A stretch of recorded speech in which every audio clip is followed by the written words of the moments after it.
Welcome back. This is PowerPoint presentation and probably some videos as well. This will be Unit 2. There's actually 12 units in this curriculum. The first one, getting acquainted with your vehicle. So without further ado, let's get started.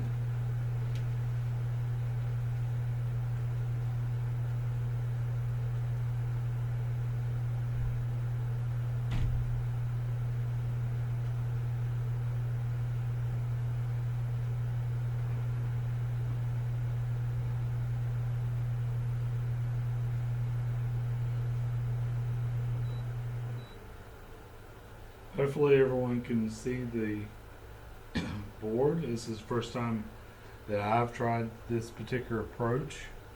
As I mentioned yesterday's introduction video, normally it's a classroom setting, so it's a lot easier as far as you see in the videos. Once again, I will do my best to go through this as quickly as possible and to give you as much information as I can. Some of these videos are outdated, and it's not outdated as per se the knowledge or the information. What I'm referring to is the excuse me, is the cars being dated, outdated. Some of these cars are, late 1999, early 2000s. Here we are in 2020, so yeah, some of these things could be a little considered outdated. As far as the rules and regulations and information, it's all the same. If you hear on the videos advanced technology or anything like that, just keep in mind that the videos are old, and so advanced technology is pretty much already here, so you don't have to worry about that. As far as your cars, most likely your parents' cars, your family members' cars, all have these features as standard versus what they say is advanced. Throughout the course, also too, you'll see a lot of numbers and statistics, especially on the PowerPoint here. Some of these numbers are outdated, obviously, all of them are, and so it does. The numbers are a lot higher now, as we've had some more time to go through the years. Also, to keep in mind, some of you have driven, like I've told you earlier, a good bit, know a lot about driver's ed already. Some of you, I've had students before who have never even seen the gas pedal. And so, there's a wide variety of confidence or comfort level, I should say, between each student. And so some of these units are quick and fast, and some of them are a little more time consuming. However, just be patient. There's a reason for all of this, and so we'll get through it. Also too, like I said, if you're more advanced, some of this stuff is feels elementary to you, and some of it isn't. So like I said, it's a little bit of variety of everything, so just be patient and we'll get through it. So the overview, we'll talk about pre-entry checks, secure obstacle areas around the vehicle, protected devices, location, operation of these devices and symbols found on the vehicle, pre-drive procedures and advanced mirror settings. Once again, advanced meaning pretty much standard now. Reference points, I'm not really as worried about reference points. Purpose of owner manuals, vehicle owner manuals. We can kind of go over that just a little bit as well. Anytime you see a little blue video up at the top, a little computer screen, that's referring to the little video clips that we'll show. While we're doing the PowerPoint, I just skip through those slides, so we'll cover them anyway when the video gets here. some of the pre-entry checks, basically look around, make sure there's no broken glass, no damage, oil leaks or fluid leaks. That could be big. 'Cause if you got a bad oil leak, you obviously don't want to drive the car. Get some help. Objects in the way could be a shovel. In this particular photo, is a rake. And then, of course, children pose your biggest problem. Pets, especially some pets. It's summertime. They will go underneath the car to cool off, and you don't see them, so make sure you see them. Small kids playing. A lot of times they do play on the driveway and behind cars and stuff like that, like shown in this picture. Just make sure you know where all the kids are at. And then tires, make sure that you don't have any flat tires or any tire issues before you start off. A vehicle around the car that's not seen or what will be visible, basically it's blind spots. Your car's got several of them. 18-wheelers have several of them. The video shows better than I can show you here, but here's a good illustration of the vehicle around where the driver can't see. So to your right is about 2 car lengths that he can't see. So if there was a pedestrian in the middle of one of those 2 cars, chances are the driver couldn't see. Obviously a car length in front, and then of course car to a car length and a half to the left, and then 2 car lengths from behind that no one can see. So you can see where a small dog or a small child could be in the behind of the car and you not see him.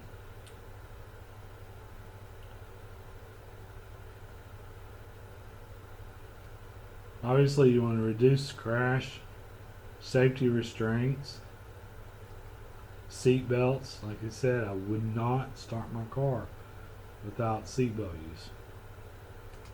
Head restraints, we'll talk a lot about head restraints.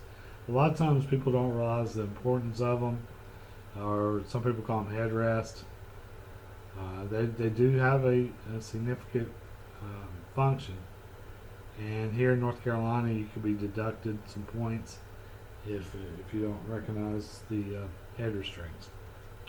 Airbags, child passenger seats we went over earlier, safety belts. You want to adjust it to the right height. You want the lap belt part of it snug around your waist, and the shoulder belt across the top of your shoulder to minimize any slack. A lot of people, especially younger students, younger drivers, will put the shoulder strap underneath their arm, because sometimes it can be annoying. And I certainly understand why, but you're reducing the safety feature that they have by you doing that. And once again, if I was driving and one of my passengers used a shoulder strap underneath their arms or stuff like that to where they wasn't properly secure, I would not start my car. Head restraints, or headrest, however you want to say. Their main reason for existing is to help prevent whiplash, either by forward crash or behind crash. They're to be adjusted just slightly above the ears.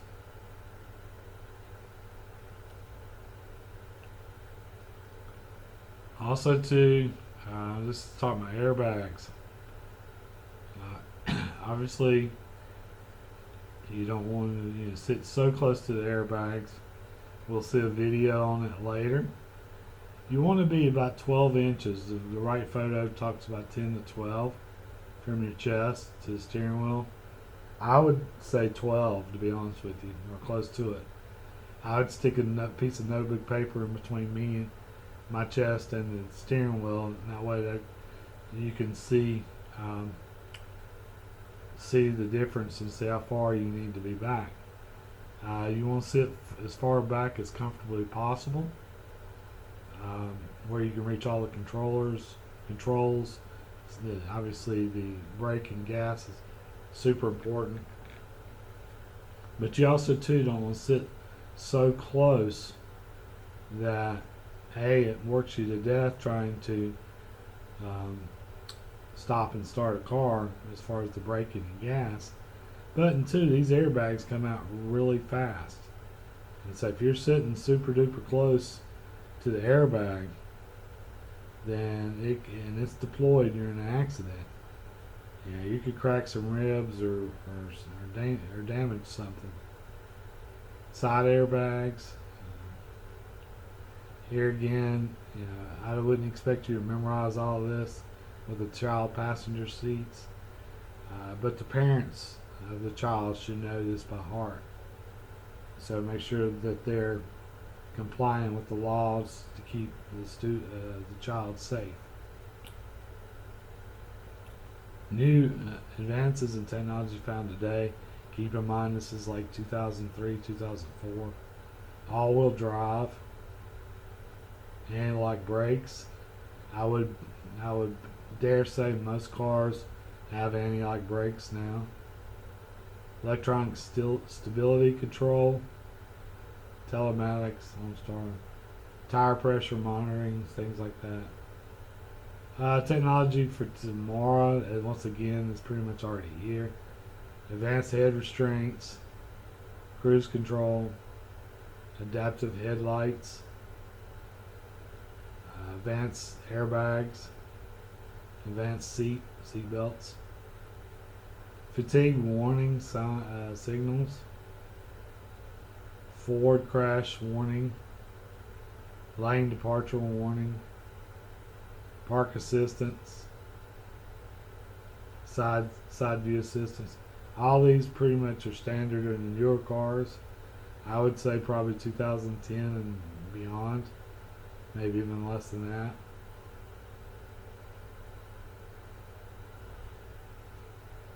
These particular devices, they're pretty much standard. Signal lever, hazards or flashers, or sometimes you hear them called caution lights, flashers, windshield wipers.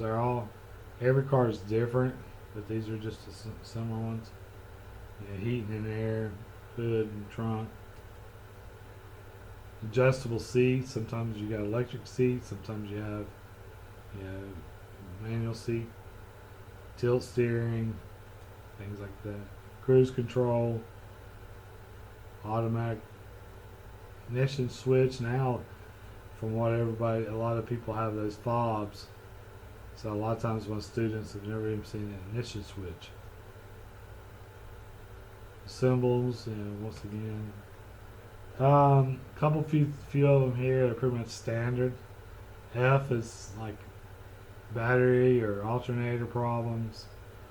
K is like you're running low on oil. L would be maybe you're running hot, your engine's running hot for whatever reason. Once again, there's the flashers. Maybe you're running low on fuel. S means that you have your high beams on and you need to click them off. Y is the inflation of one of the tires, maybe a little low or flat depending on what the circumstance is.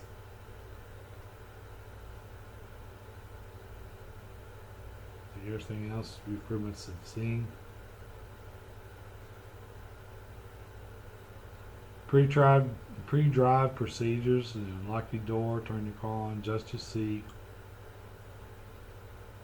adjust mirrors. I'm gonna let the video show you more on the to adjust the mirrors, seat belt, and adjusting your headrest. Traditional mirror settings, meaning prior to probably 2004, 2004. As you can see, both the car and the motorcycle are in the white car's blind spot, and you can see where it would be in view. There's an example what it would kind of look like. Now advanced mirror settings, which are enhanced, I should say, which is probably more now than back then, you'd see 95% of the motorcycle is probably in view now, and probably 70%, 80% of the car to the side is now in view. So now the blind spots are a lot less. Now the driver can see a lot better. You see the difference now. You can see from enhanced mirror settings. Basically, how you set your mirrors, you lean. Let's say we're going to set our left mirror. Lean your head till it touches the window. Set your mirror to barely show the edge of the vehicle. See, to the right, you can barely see the young lady's vehicle to the edge. This way she gets maximum vision. Then when she's doing the right, lean forward to the right until you get to about the center of the vehicle. Set your mirror to barely show the edges of the car once again. As you can see, it's just barely showing. That way she can see.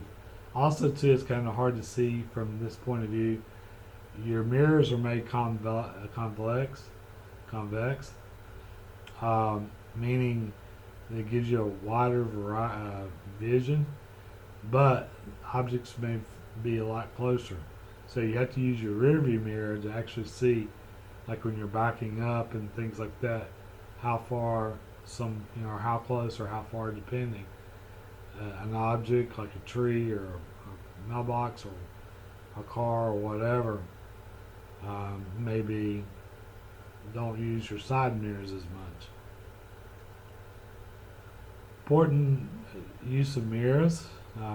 Stopping. You want to be able to look in your rearview mirror real quickly when you're slowing down. Stop. That way you know if there's anyone behind you. When you're turning or when you're changing lanes. Reference points, I'm not going to go over those as much. I'm not as concerned. Owner's manual. Okay. Owner's manual is important. And the reason I think it's important, let me give you an example of something. Not everybody's a mechanic, and not everybody understands and knows everything about their car. So let's say, for example, you have some car trouble, and you're off the side of the road, and you call someone, and they say, "Well, check the fuse box, see if you've blown a fuse." Like I said, this is purely example purpose. And if you know where the fuse box is and where to start looking for the fuse, then you could do it yourself. It would take maybe 5-10 minutes of your time. You could switch out the fuse, maybe you have an extra one, switch out the fuse, and your problem's solved. By your problem solved, you can get in the car, you can go home. That way you don't have to wait, a couple hours for a tow truck to come. Depending on where you break down at, is it a safe area? Is it near interstate? So you could save yourself a lot of time and heartache, and a lot of potential safety problems by knowing your handbook. If I were you, if you get a used car, a lot of times the handbook is not in the car. It's gotten lost over the years or misplaced for whatever reason. I would go online and, whatever, kind of car you have, go online and to see if you could find that make and model in the owner's handbook or manual, and download it. Most likely you could find it in a PDF file or a Word doc or something, and just print it off and stick it in your car, glove compartment or somewhere where you could keep up with it. So I don't expect you to be a mechanic with it, but it would help you out a good bit. adjusting your head restraints, seat belts as far as for passengers, maintenance as we just talked about. What we've kind of learned is pre-entry checks, what's around us. Whoops.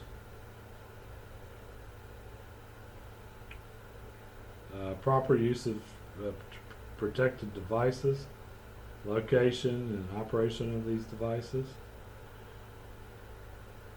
mirror settings, and the purpose of the owner's manual.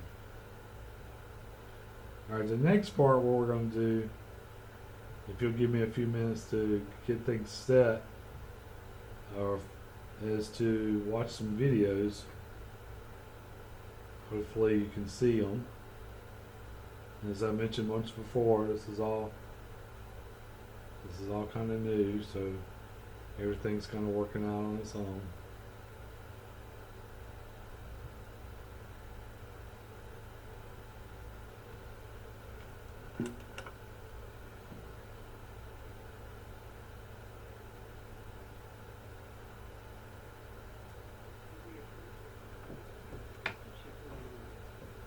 Most things aren't good for much after we drive over them. It could be our tires if we drive over this rake. It's especially important to check before backing up. Anything just behind the car will be invisible from the driver's seat. Animals aren't always particular about where they take their leisure. But the greatest risk is small children, who often find the driveway a great place to ride and play other games. Children anywhere near a car are a threat. Now we see them, now we don't. We need to know where any kids are before starting to move. From time to time, it's also a good idea to check the car itself for damaged tires. They're okay. Or signs of trouble underneath. No sign. These are the checks that we make whenever we drive. These will be small little video clips as we go throughout the curriculum.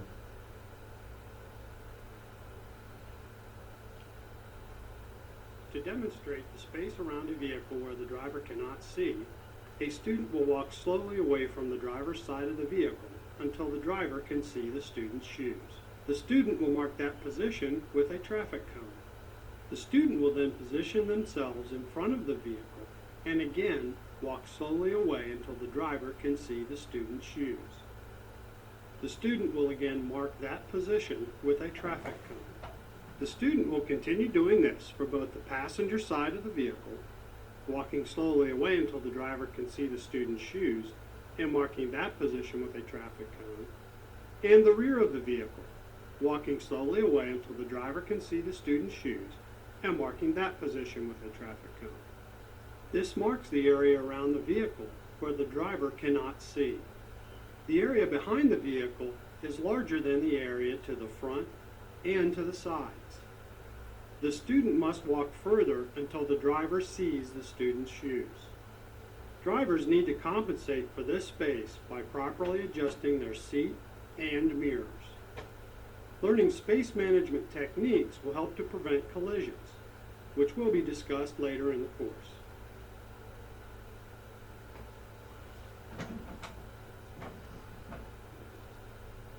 To demonstrate the space around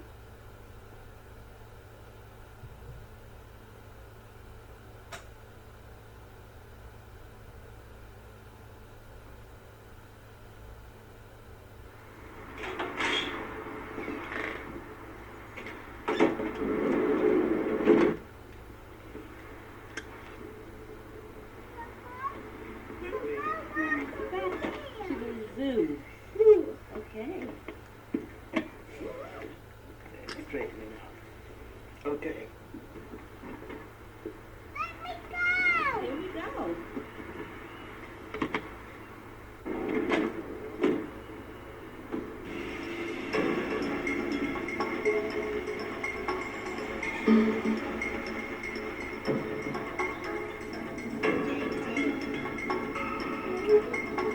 I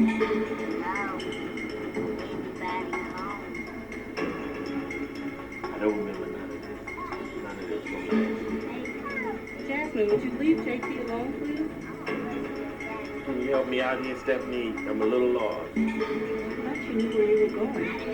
Do you have the directions? It's a good JP. What time were we supposed to be there? We're late. Do you want to stop and call someone? Straight or right at the destination?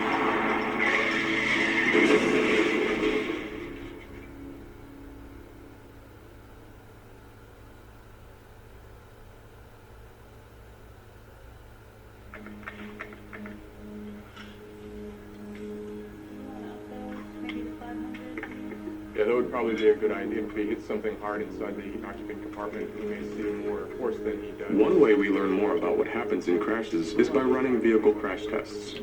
Right now, we're in the final stages of getting this car ready for a test. It's going to hit a barrier at 30 miles an hour, and the impact is going to happen very quickly. Then we'll go back and look at slow motion film that lets us see exactly what happened in the crash.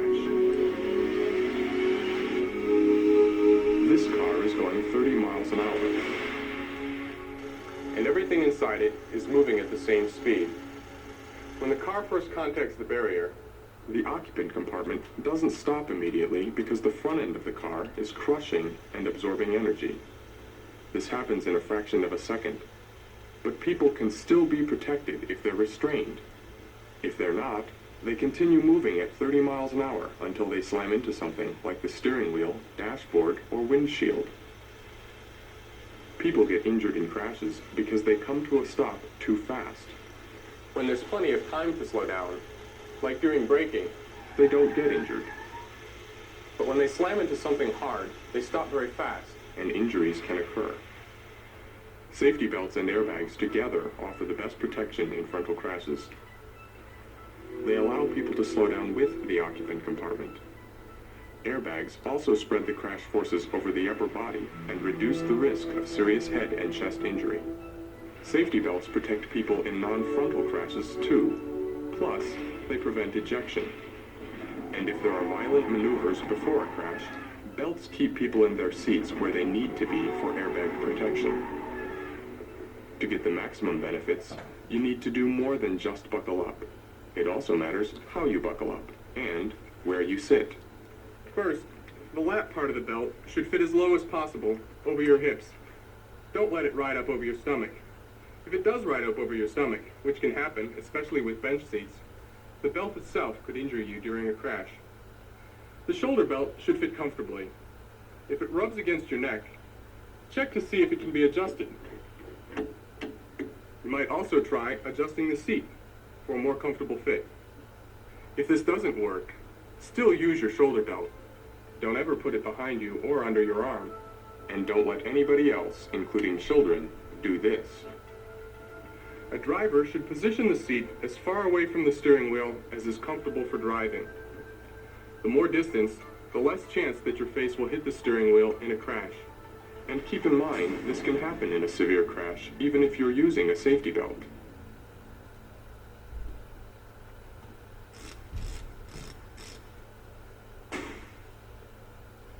An airbag gives additional upper body restraint and can keep your face from hitting the steering wheel. But remember that a crash is over in a fraction of a second, so the airbag has to inflate very fast. They look like soft pillows in slow motion, but when they begin inflating, there's considerable force behind them. Ideally, you want the bag to fully inflate before you contact it. This is another reason to move your seat back as far as it's comfortable, away from the path of an inflating airbag. Once it's inflated, it provides an energy-absorbing buffer as it deflates. Something else to remember is not to drive with your arm across the steering wheel. The reason is the same as why you sit back and away from an airbag. The initial inflation force can be enough to break your arm. Now, the up position. It's 6 centimeters. Toward the end of a serious frontal crash, people rebound backwards toward the seat, and then their head restraints can be important. The primary purpose of these is to protect the head and neck in a rear impact.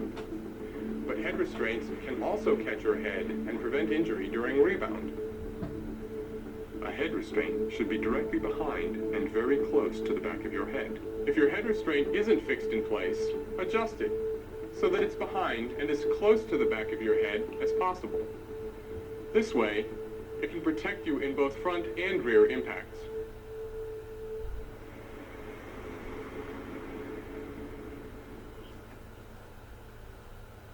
So far, we've been focusing on the best protection for drivers, and most of it applies to adult passengers too. Then there are some different steps for children. Ideally, infants and young children should always ride in the rear, where the risk of injury is lower. If there's a passenger airbag, rear-facing restraints should never be placed up front, because if the airbag inflates, it can hit the back of the restraint with enough force to seriously injure the baby. When infants graduate to child seats, they should still ride in back. Make sure the restraint is tightly secured to the vehicle with a safety belt, and the child is buckled in too. When children get too big for their child restraints, they may use booster seats to raise them up and get a better fit into an adult safety belt. Or a child may be big enough to use an adult belt without a booster. Just be sure the lap belt fits low across the hips and the shoulder portion is comfortable. Don't ever put a shoulder belt behind a child or under the arm. Remember, the rear seat is still the safest. Only if there's no choice should a child ride up front. And if there's a passenger airbag, it's very important to remember that the force of an inflating airbag can cause injuries. So move the vehicle seat back as far as it will go to keep the child away from the airbag. And for the same reason, don't let a child sit forward on the edge of the seat like some kids want to do. And remember this especially. Never place an infant restraint up front if there's a passenger airbag. Riding unrestrained has always been the biggest hazard for both children and adults. Safety belts and airbags are saving lives and preventing serious injuries. If you take these few extra steps, you'll be in a position to get the maximum benefits from your restraints. So remember the basics. Buckle up properly. Sit back so you're away from the steering wheel and airbag. Check your head restraint. And make sure infants and children are restrained properly in rear seats. Making sure everyone is effectively restrained is the best way to reduce your risks in the crash.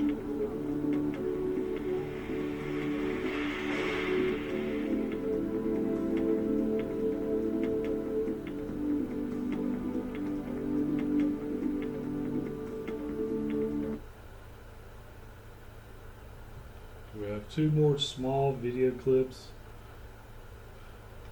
and then we'll be finished with This chapter video 2 or unit demonstrates 2 the of the basics of driving, curriculum. making the car go where we want it to. We'll start with the parts of the car that let us do that, and then we'll see how to do it. Of course, we can't learn to actually control a car through a video. That requires skills that can only be gained in a car. But we can learn the what, where, and how through video, and speed up the process of in-car instruction. You may know a lot about this already, but bear with it. There's a lot that you may not know. We'll start with the what and where. We'll introduce each of the car's controls with what they do and where they are. Then we'll move on to how they are used in driving the car. We'll start with the ignition. It supplies power to the electrical system.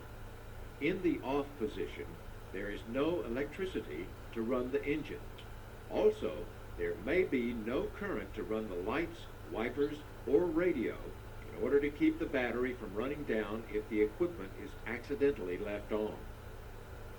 Finally, in this key position, the steering wheel is generally locked to discourage theft. Putting in the ignition key and turning to the on position allows us to operate the electrical equipment and check the warning lights. Sometimes a special accessory position allows us to operate electrical equipment without having the full ignition on. Turning it further to the start position will cause the starter to turn the engine. We release the key once the engine starts. Next comes the shift lever. It controls the transmission, which transmits power from the engine to the wheels. Sometimes it's on the steering column. Other times it's on a center console. At the beginning, the transmission will generally be in P for park. Otherwise, in most cars, the starter won't work. D stands for drive, which makes the car go forward and automatically shifts up through the gears to allow the same engine speed to make the car go faster. Cars have different numbers of lower gears. On long or steep downgrades, moving the shift lever down one gear may help slow the car. Lower gears are also useful for starting from rest with heavy loads. They may also be used when maximum power is needed to get a heavy vehicle up a steep incline. R stands for reverse, to make the car go backwards. When the car is in drive and the way is clear, we're ready to move out. The control that handles that is the accelerator. It regulates the flow of fuel to the engine, controlling acceleration, the rate at which the car speeds up. To the left is the brake pedal. A hydraulic brake uses fluid and pressure against the brakes to slow the car. With a manual brake system, the pressure is controlled entirely by the driver's foot. Most new cars these days have anti-lock brake systems, known as ABS. When we apply the brake fully, ABS regulates the pressure to get the most out of the brakes without locking them. We'll learn more about that later in the course.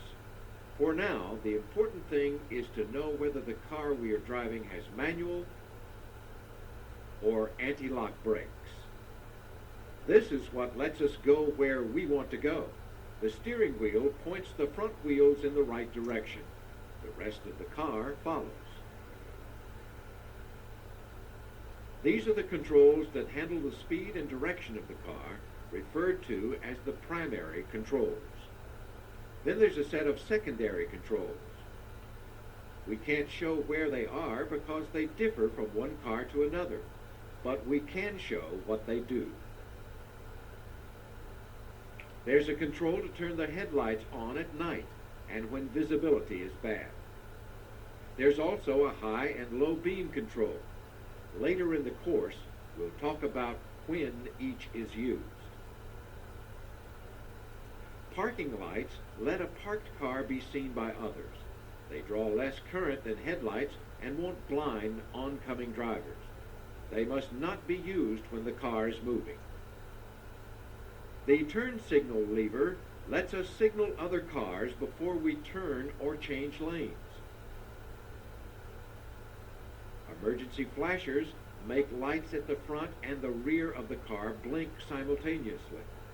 They attract attention when necessary, such as when a car is pulled to the side of the road because of a mechanical problem. On some highways, drivers traveling at slow speeds are required to use flashers. Windshield wipers and washers help drivers keep a clear view of the road and traffic in wet conditions. There's a control to turn them on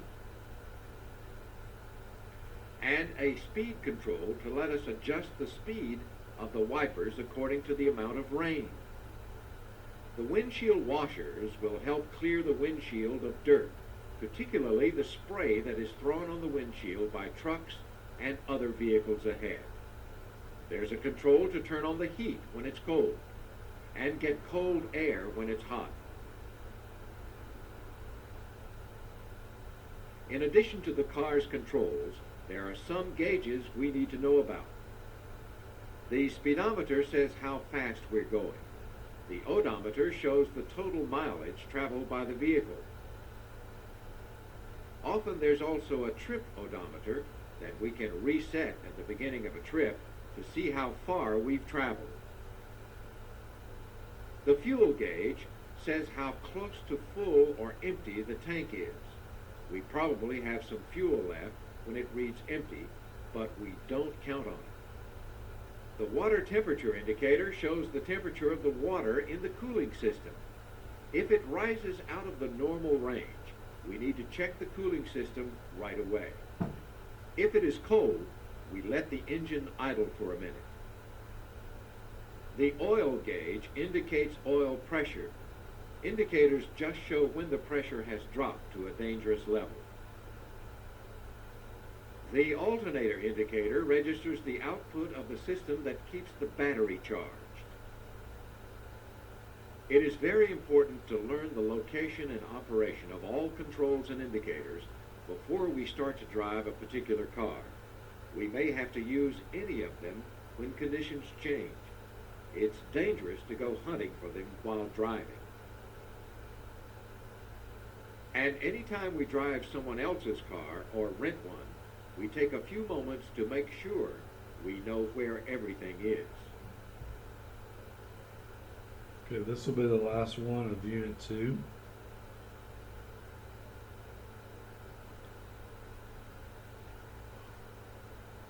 So, now we're ready to start up and go. Well, not quite. There are a few things to take care of first. The seat needs to be adjusted to the driver. The right position is the one that allows the best control of the car. The seat should be the proper distance from the wheel. Place our hands like this. Now, with this grip on the wheel, we'll be able to turn it without interfering with our vision. If the car has an airbag, it should be at least a foot from the body. Our legs shouldn't be cramped or fully extended. The right foot should reach the floor behind the brake pedal. The knee should be slightly bent so that there's room to flex it easily when we move it between accelerator and brake, and to flex the ankle. If the seat is too far back, we may not be able to steer or brake properly or operate other controls. With the seat too far forward, the arms are cramped and we can't turn the wheel as easily or quickly, or to get to the brake in a hurry. And on long trips, the extra effort can be very tiring. Another adjustment we need to make before we start is the mirrors. Every time the seat position is changed, the mirrors need to be readjusted. Properly adjusted, the inside mirror should be aimed at the middle of the back window, and we should be able to just see the bottom of the window. In daylight, it should be on the day setting. If it looks like this, we have it on the night setting. We'll talk about that later in the course when we discuss night driving. For most driving, we'll want the day setting. Now to the outside mirrors. Their purpose is to let us see the area between the inside mirror and what we can see to either side. These areas were often called blind spots, mostly because the side mirrors weren't set right. But with proper adjustment, we can just about eliminate the blind spot on most cars. To do this, we rest our head against the closed window and set the mirror to barely show the edge of our vehicle. Without an inside mirror adjustment, we roll down the window and adjust the mirror by hand. Now, when we're sitting behind the wheel, the left mirror will show the area between that shown in the inside mirror and what we see out the left side. To set the right mirror, we move as far right as we can stretch, and then adjust the mirror to show the edge of the right side of the vehicle. Again, if we don't have an inside mirror adjustment, we do it by hand and check the image. Notice how the image in the right mirror makes the car look further away than it really is. That's because it's made convex to show us a larger area than we get with a flat mirror.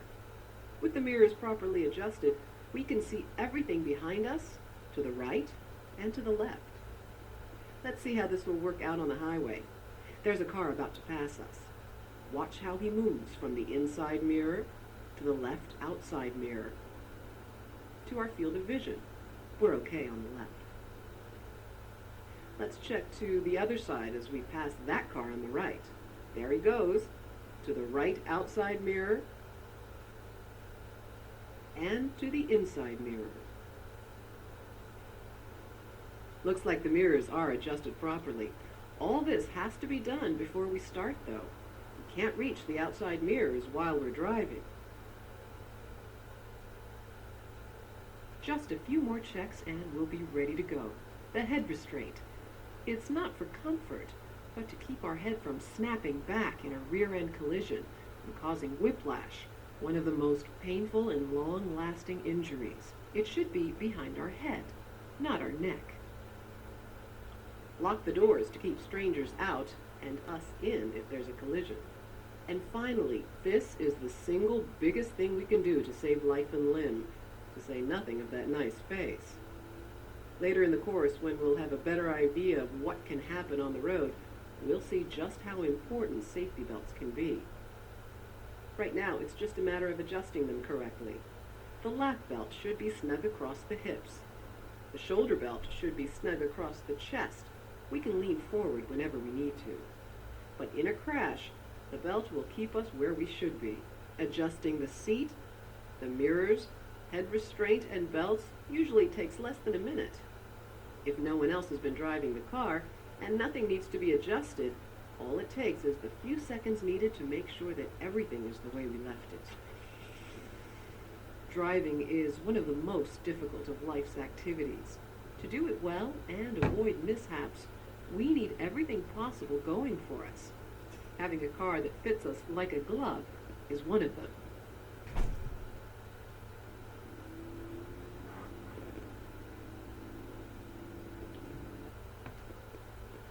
Okay, this ends Unit 2 of our video series and PowerPoint series. The code, special code for this particular video is NPC 0211. NPC 0211. Thank you.